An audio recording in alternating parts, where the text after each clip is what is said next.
guys, hey, it is April with So Fashion Week TV, and welcome to the channel. So Fashion Week TV is a lifestyle, health, beauty, and fashion space here on YouTube. If you like content such as this, please subscribe to the channel. I would love to have you here. And also don't forget there is a notifications bell, and if you click on it, you will be notified when I upload content here on the channel. So again, welcome, and yeah, we're going to go ahead and jump into the topic of today's video. This is going to be a 17-month weight loss surgery update. So as most of you know, I had vertical sleeve gastrectomy surgery back on October 3rd, 2016, and at that time I weighed in at 215 pounds, and as of January 3rd, 2017, I came in at, I believe, 127.8 pounds. And then in February of 2018, I came in at 125.8 pounds. And in March 3rd, I came in at 125.6 pounds. And today, March 12th, I weighed in at 124.8 pounds. So yeah, guys, I am 17 months post-op, and I'm still in the honeymoon phase, meaning I'm still losing weight.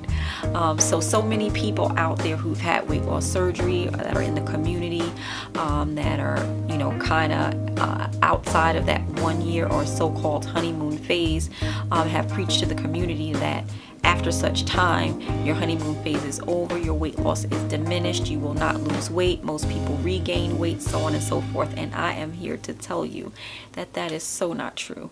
Your honeymoon phase is not over. As you can see, I'm still honeymooning with my sleeve, and I am losing the weight.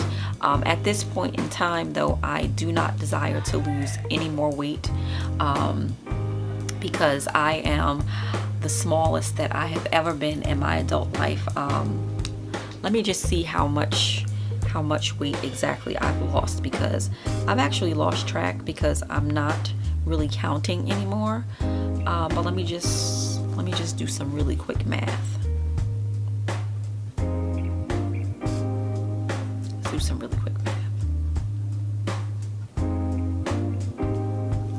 So that is 90.2 pounds that I am down, which is remarkable, guys. It is so remarkable.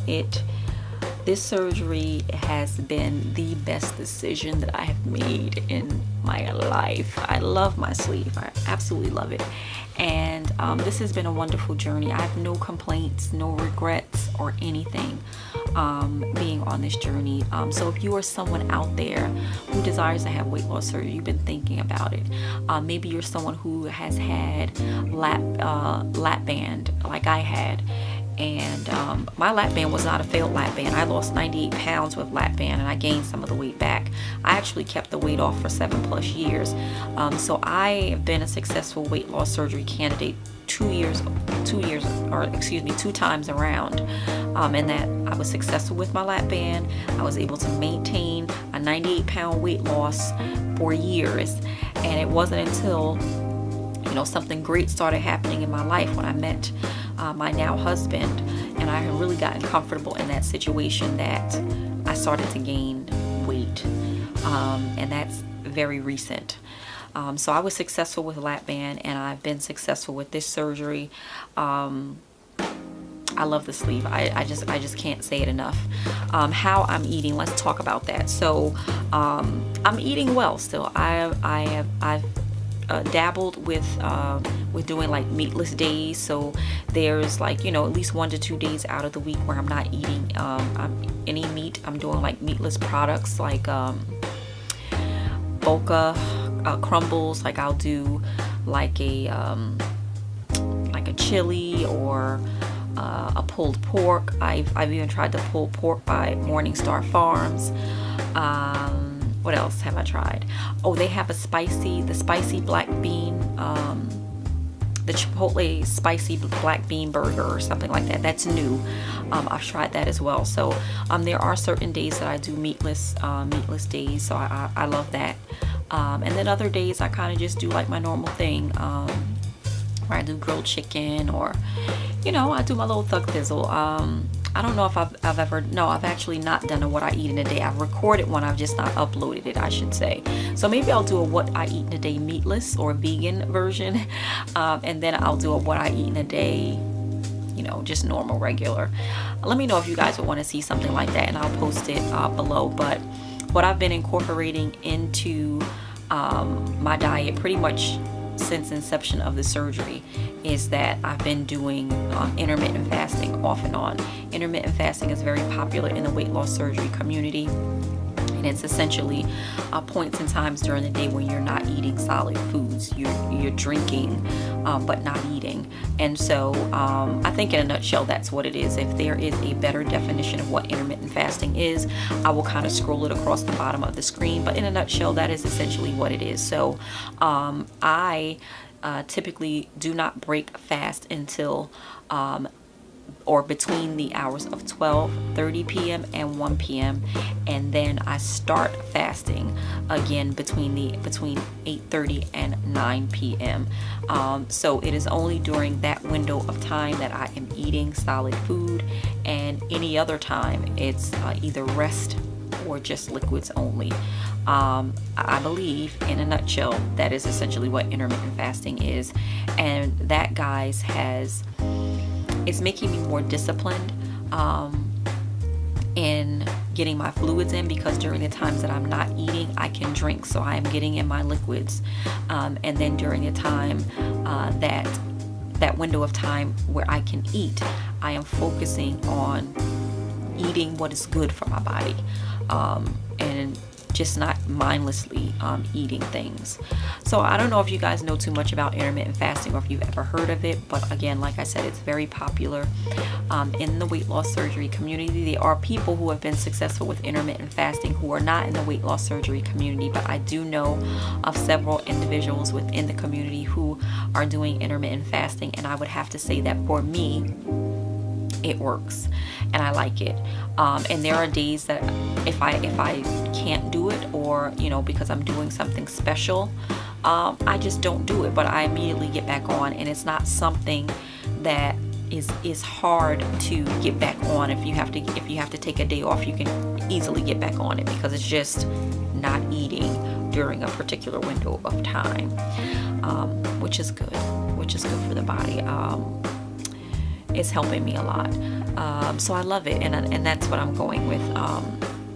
You know, as far as carbs go, I have been eating a bit more fruit, which is okay. I would like to think that fruit is a good carbohydrate. I'm still staying away from rice and potatoes and pastas. I just don't eat it, and to be honest, it kind of tastes like plastic to me. I don't know why, but it just doesn't taste good. So I steer clear of it. I have eaten some bread here and there. I've taken a bite out of some bread, and just to see if the luster was still there, and it's not. I don't know what it is, but it's just, I don't know, but I don't like it.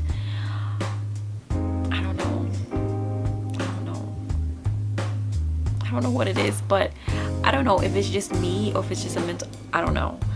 But the bread and the pastas and potatoes, it just doesn't do it for me, guys, anymore. I don't know, so I just don't eat it, and it's probably for good reason, because like I said before in past videos, that you know, diabetes and high blood pressure runs thick in my family, and that is not a disease that I want to be battling with. And because I am, you know, 40 years old, I'm getting older, it is important to me to maintain my good health. On this past Saturday, my uncle, there was a memorial service for my uncle because he passed away a week prior, and you know, no sad stories. My uncle was a great man, and he lived a good, full life. He battled with cancer, and you know, it's just sad and unfortunate that he ended up succumbing to his ailments. But he was able to sustain with those ailments for longer than what I would think most people would have, because of the healthy lifestyle that he lived. Out of all of my great aunts and uncles, I would have to say that he lived the most healthy. And it's just sad and unfortunate that, you know, he ended up succumbing to these ailments. But no sad stories, because he was a great person and he lived a good life. But yeah, at the age of 78, he succumbed to his illness, and you know, it's just really a sad thing. So I'm saying all of that to say that for me personally, I could have succumbed earlier than what he did. I mean, he was 78, which is, he lived a full life. But for me, being in my late 30s, struggling with obesity and, you know, having a food addiction, it could have been a lot worse for me going forward, had I not, you know, taken control back from the food and from the addiction to say, hey, I'm gonna live my life differently now. And I'm so thankful and so grateful that I was blessed with a job that provides health insurance to allow me to be able to take care of myself and to be able to have this surgery. Not one time around, but this is like 3 times, because I had the lap band, and then I had the lap band revised due to a slip, and then I was able to revise that, the new slipped band into a sleeve. So I'm so thankful that I have health insurance that allows me to be able to do this. And I'm so happy that I had a mind to take back control of my life and to get things on board.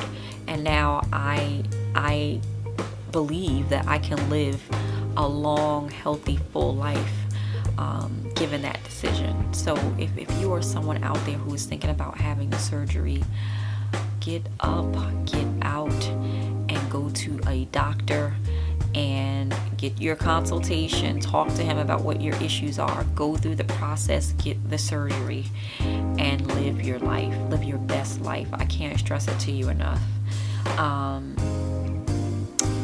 So I'm glad that I was able to get back on here and to at least upload a 17-month update video. There are so many other things that I want to get on here and talk to you guys about, different things that are happening, different things that I'm trying to do, for myself on this journey. I saw a post from Jess with Watch Kitty Shrink. I love her. She's so consistent with uploading her weekly updates. I love that she's able to do that.